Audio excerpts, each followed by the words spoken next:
Cette année, la paracha de Haremot tombe juste avant Pessah. C'est en même temps la paracha, c'est le Shabbat Hagadol.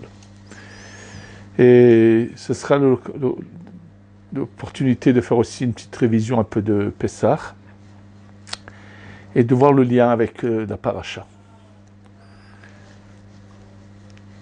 En fait, dans cette paracha, à part le sujet qu'on a souvent déjà abordé des enfants de Aaron à Cohen, il y a également tout Yom Kippour qui est mentionné dans cette paracha. En fait, c'est sûr qu'il y a un lien et qui est le suivant. Nous avons l'habitude de savoir, on le sait, que le jugement, c'est Rosh Hashanah. Donc pour nous, c'est évident que c'est Rosh Hashanah qu'on se prépare au jugement, ensuite Kippour pourra se faire pardonner, jusqu'à la fin des décrets, qui est bien sûr à la fin de Sukkot, où sont transmis les décrets. Mais ce qu'il faut savoir, un résumé vraiment magnifique de la profondeur des choses que nous dit Rabbi Pinchas de Koritz. Rabbi Pinchas de Koritz, qui est l'élève du Baal Shem Tov, dit à Rosh Hashanah, c'est notre corps qui est jugé, et à Pessah, c'est notre neshama, c'est notre âme qui est jugée. Ce sont ça les paroles de Rabbi Pinchas de Koritz. Que signifie que notre neshama est jugé à Pessah? En fait, pendant le courant de l'année, on rencontre des épreuves sur certains sujets spirituels que des années précédentes on n'a pas eu. À quel moment il a été décidé qu'on allait devoir affronter ces épreuves-là? Pour comprendre ce que ça veut dire, ce que je veux dire, je vais donner un exemple. Rabbi Chaim Vital, dont j'aurai l'occasion de vous reparler, puisque Be'ezrat Hashem, dans moins d'un mois, c'est sa Hiloula. Le 30 Nissan, c'est la Hiloula de Rabbi Chaim Vital, l'élève du Harizal, dont bien sûr je vous en parlerai, puisque nous fêtons chaque année sa Hiloula. C'est grâce à lui que nous avons la transmission des écrits du Harizal. Rabbi Chaim Vital, avant de connaître le Harizal déjà, quand il devait, dans la partie arrière de l'animal, on doit retirer certaines graisses qui sont interdites, et quand il est retiré, il retirait un bon morceau de viande qui est permise avec. C'est-à-dire, il avait toujours une tendance à avoir une sorte de peur, de crainte, donc il retirait au pourtour de cette graisse beaucoup de viande. Et un jour, le Harizal lui a dit: tu sais pourquoi tu as toujours cette peur et de laisser la moindre graisse interdite et tu retires tant de viande autour? Il lui dit: parce que les étincelles de ta neshama, une d'entre elles, quand elle était dans tel corps, dans telle vie, il y a tant et tant d'années en arrière, elle a transgressé l'interdiction de manger ces graisses. En fait, de quoi s'agissait-il? Il donne le nom de la personne, à quelle période elle a vécu. Il lui dit, donc, quand une partie de ton âme était dans cette personne-là, à un certain âge, quand elle a commencé à vieillir, il avait entendu que ces graisses interdites renforçaient le corps, et délibérément, il les avait mangées. Donc, bien sûr, quand il revient dans le corps de Rabbi Chaim Vital, et donc qui va réparer les différentes Gilgulim, les différentes réincarnations qu'il a eues dans les différentes vies antérieures, dans cette réparation, il ne savait pas pourquoi, mais il avait une crainte de toucher à la graisse interdite. Et donc cette crainte le faisait qu'il retirait une bonne partie de, comment on appelle ça, de la viande qui est autour, même que cette viande était tolérée. La personne qui vient dans ce monde, certains ont un attachement très particulier pour une certaine mitzvah, où ils ont une très grande crainte d'une certaine Avera.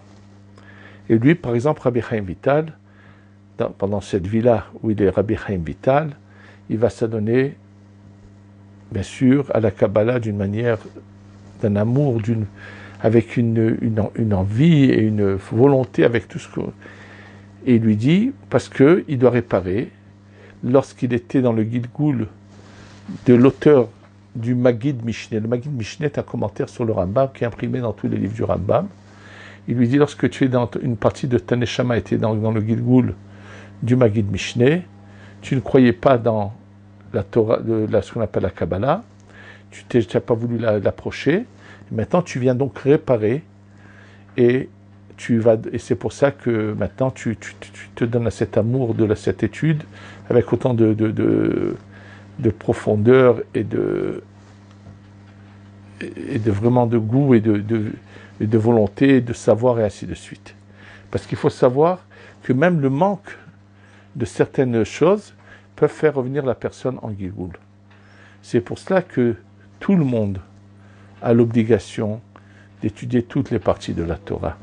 Et celui qui n'est pas au niveau, tout le monde peut ouvrir un Zohar tous les jours et le lire, et c'est bien de le lire dans l'ordre, de prendre même une page par jour, une demi-page, mais aller dans l'ordre et lire en disant à Kadosh Baruch Hu, je n'ai pas eu la chance de comprendre la profondeur de cela, mais moi je fais un effort. Donc on est obligé toutes ces parties de la Torah, on est obligé de les étudier. Ce serait dommage qu'il y en a qui reviendront au Gilgoul parce qu'ils avaient décidé que ce n'était pas pour eux ce genre d'études et ainsi de suite. En tous les cas, de la même manière que par rapport à une vie antérieure, on revient, donc on va devoir affronter certaines épreuves qu'on n'avait pas précédemment. Il en est de même qu'on appelle ça chaque année. Et à quel moment on va juger, de quelle manière on va devoir vivre notre vie spirituelle, eh bien c'est à Pessah. Et à Pessah, il y a l'opportunité qui nous est donnée de faire briller, nettoyer notre Neshama. Comme je l'ai déjà dit dans notre cours, la matzah que nous devons consommer, c'est une sorte de détergent de la Neshama. D'ailleurs, ce qu'il faut savoir également, c'est que l'homme n'est pas seulement jugé sur les aliments interdits qu'il a consommés, mais l'homme est jugé même lorsqu'il a joui de la vie d'une manière démesurée qu'il n'aurait jamais dû faire. Par exemple, le soir de Pessah, c'est marqué, c'est bien d'avoir de très beaux ustensiles, de s'accouder, de se conduire dans une manière comme quelqu'un qui veut jouir de la vie. Et c'est marqué que de cette manière dont on le fait pour la mitzvah, va réparer les fois où on s'est mis dans des positions qu'on n'aurait pas dû se mettre, et on n'a pas compris que lorsqu'on est là, on mange pour vivre, mais on ne vit pas pour manger. Et donc justement, Pessah va nous aider à réparer tout cela. C'est pour ça que je reviens sur ce point très important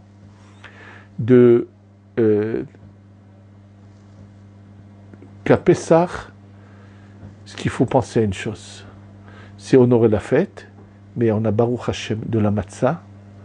Il y a des aliments qui sont très bons, qui ont tout ce qu'il faut, et on n'a pas besoin de se chercher ni les pizzas cachères, les Pessah, ni toutes sortes d'imitations de choses qu'on a pendant toute l'année.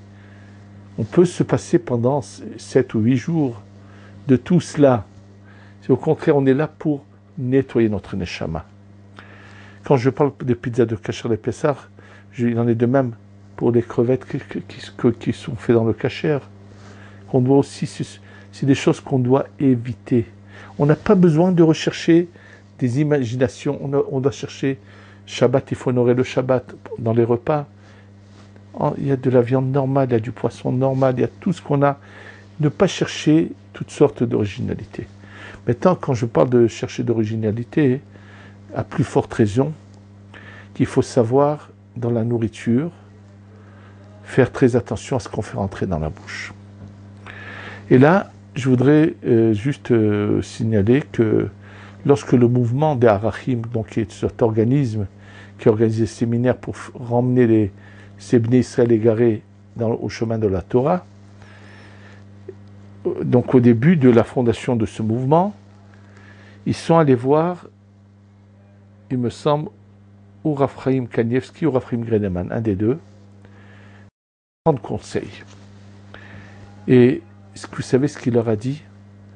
Lorsque vous organisez des séminaires dans un hôtel, faites en sorte que toute la nourriture qui va être distribuée à ces gens-là présents pendant les quelques jours où ils seront là, soit une nourriture strictement cachée, mais la méhadrine, le meilleur du meilleur.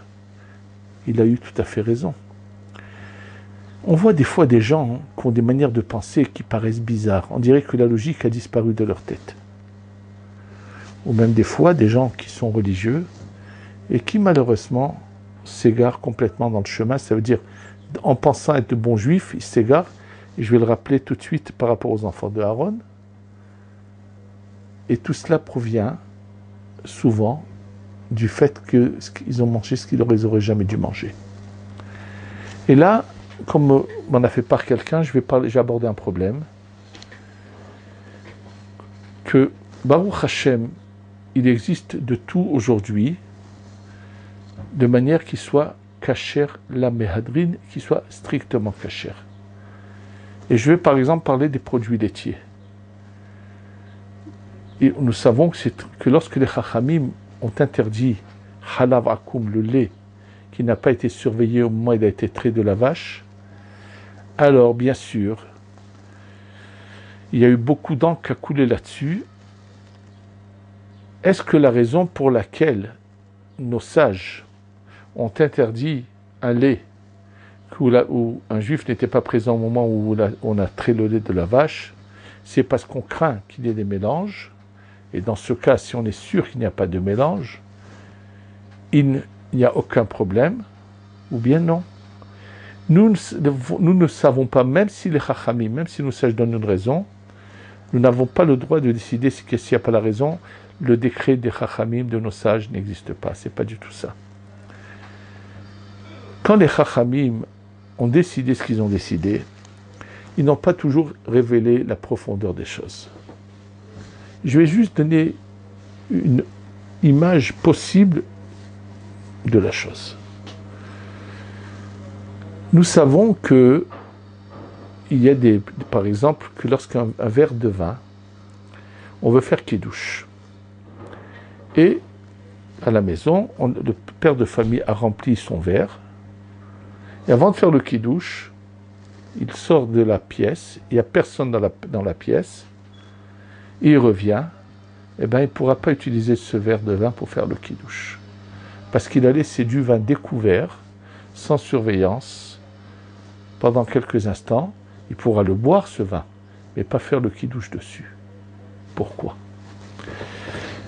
Les Chachamim, qui savent pertinemment l'ambiance qui entoure notre corps, notre vie, comme le dit la Gemara dans Masechet Brachot, si il était possible de voir, on verrait combien de millions, ou je ne sais pas de quel chiffre on pourrait donner, de forces négatives se trouvaient autour. Simplement, il y a une sorte de protection qui se trouve autour de nous pour nous protéger de toutes ces forces négatives. Et malheureusement, quand les gens, des fois, ne respectent pas ce genre de choses, il se passe après des problèmes. Je donne encore un autre exemple. Par exemple, un œuf dur qu'on a épluché, s'il passe la nuit, on ne peut pas le consommer le lendemain. Et bien sûr, beaucoup se disent, mais médicalement, s'il a été au frigidaire, quel est le problème? Quel est le risque? Sachez que Rav Shlomo Zalman Auerbach Zecher Tzadik Kadosh Veracha a dit un jour que c'est toutes ces interdictions qui concernent l'œuf dur, épluché, l'ail épluché, ainsi de suite, que s'ils ont passé la nuit, on ne doit pas les consommer. Il a dit, sachez une chose, lui a dit que que Dieu préserve, une partie des cancers que touchaient certaines personnes venait parce qu'elles n'avaient pas respecté cette parole des Chachamim qui avait dit de ne pas manger certaines choses quand elles ont passé la nuit et qu'elles ont été épluchées, ainsi de suite. Nous ne connaissons pas la profondeur. Peut-être on peut imaginer que les Chachamim ont vu que lorsqu'un lait qui est très, il n'y a pas un Ben Israël présent, donc il appelle la Neshama d'un Ben Israël pour empêcher les forces du mal de s'approcher de cet aliment lorsqu'il sort de la vache. Eux ont vu que ça allait faire un tort à l'âme d'un Ben Israël, d'un juif qui allait consommer cet aliment. Et donc, ils ont interdit la consommation. Donc même si apparemment la raison apparente qui est de peur qu'il y ait des mélanges n'existe plus, mais ils ne nous ont pas toujours révélé la vraie raison qui est au fond d'eux. Et donc nous devons respecter de manière scrupuleuse. Quel est le problème de ne pas consommer des produits dans lesquels il y a du lait qui n'est pas ce qu'on appelle chamour? Il n'y a pas de problème. Simplement, lorsqu'on fait une maladie de la nourriture, c'est qu'on est à côté du but. À Pessah, en prenant la matzah, qui est vraiment faite, les mitzvah qui a été bien faite, alors il va y avoir un nettoyage. On va retirer cette klipa qu'il y a sur notre neshama, qui nous attire vers ce genre de consommer des produits sur lesquels se trouvent des choses qui ne sont pas valables selon toutes les opinions. Et c'est là le moment de penser, de comprendre combien on doit, pendant cette semaine de Pessah, au contraire, essayer de se sanctifier, de se préparer. Donc on a un jugement qui est celui de notre neshama. Et là, c'est important de vraiment faire attention à tout ce qui va être consommé. Quand tout à l'heure, j'ai parlé que même des gens qui pouvaient appliquer la Torah pouvaient des fois avoir changé de chemin et des erreurs, je veux dire que suivre le bon équilibre, ce n'est pas évident. Prenons l'exemple de tzadikim aussi grands que Nadav va Avihu, les enfants de Aaron. Eux sont persuadés qu'à leur niveau, ils ne doivent pas se marier. Ils ne sont pas mariés. Et c'est délibérément. Ils sont tellement saints, qu'est-ce que eux, pour eux, se marier, c'est chuter, c'est descendre. Il s'avère que malgré leur si grand niveau, ils ont malheureusement trébuché, ils ont fauté, et ça va être... Les conséquences sont terribles. Quand on sait combien de centaines de Gilgulim ces Neshamot vont subir. Et la plupart de ces Gilgulim, ils vont mourir avant de se marier. La conséquence est terrible. Je voudrais raconter un effet qui s'est passé à Yerushalayim. Je ne me rappelle pas si c'est à 15 ans, 20 ans. Ici, dans le quartier de Géoula. Malheureusement, un jour, quelqu'un qui a fait tchouva, mais apparemment, dans cette tchouva, il a été conduit dans une erreur totale par des gens qui ont déformé les paroles du saint Rabbi Nachman de Breslev. Malheureusement, beaucoup prétendent être soi-disant des chassidim de Breslev. Je ne sais pas combien le sont réellement et combien malheureusement déforme son enseignement.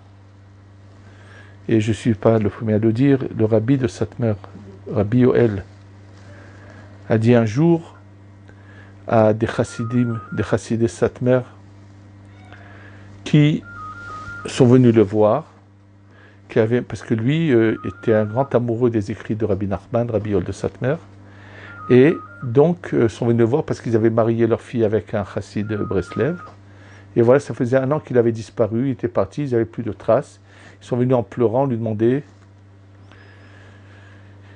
Il leur a répondu, sachez que moi, à l'âge de 16 ans, je connaissais par cœur tout le Likutei Moharan, tous les écrits de Rabbi Nachman, je les connaissais par cœur à l'âge de 16 ans. C'est-à-dire, il les a toujours aimés et bien sûr étudiés. Et dit, mais qu'est-ce que je peux faire qu'il y a beaucoup d'originaux qui les prennent, qui les étudient, les transforment et les changent, et donc déforment l'interprétation. Et ça a été un cas terrible ici à Yerushalayim, donc d'un Baal Tshuva, qui est rentré dans les toilettes du Bet Knesset à Har Tzvi, ici pas loin de là, et s'est mutilé.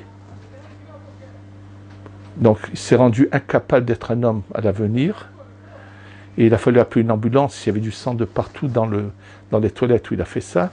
Quand il a ouvert la porte, on a dépêché d'appeler une ambulance. Il a dit au moins ici qu'il a détruit le Yetzer Hara de l'adultère.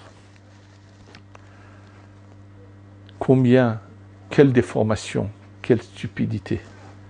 Ce pauvre malheureux n'est pas le seul. Il a fait un acte extrême de folie sous le couvert soi-disant Chas v'Shalom de Rabbi Nachman.